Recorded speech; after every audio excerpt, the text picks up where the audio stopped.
didn't come across enough in the briefs. If we are in the world of data protection as opposed to content control, I think it's hard to get around the post-divestiture provision that says you can't do business with them on the algorithm, because that very much is content-based. It's a content-based restriction.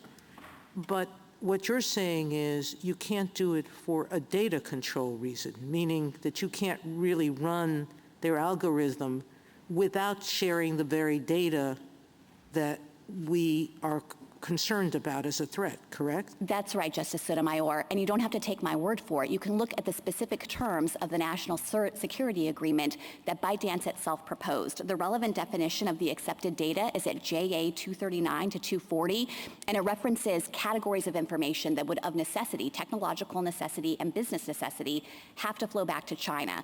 And the relevant categories are in the sealed appendix, but I would really encourage the court to look this up because it's eye-opening. It is at the Court of Appeals sealed appendix 249 to 252 and 254.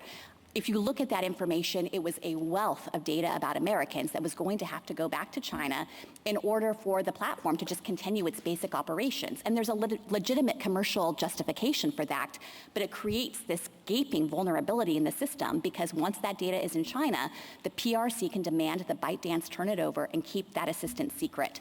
And the one final point on this is that ByteDance was not a trusted partner here. It wasn't a company that the United States could simply expect to comply with any requirements in good faith, and there was actual factual evidence to show that even during a period of time when the company was representing that it had walled off the U.S. data and it was protected, there was a well-publicized incident where ByteDance in China surveilled U.S. journalists using their location data, this is the protected U.S. data, in order to try to figure out who was leaking information from the company to those journalists. General, you want us to look at that, and you get to look at it, but your friends on the other side don't get to look at it. That doesn't seem fair. That's the sealed appendix, Mr. Chief Justice, so it's their information. They can look at it. It's just under seal to protect their proprietary business information.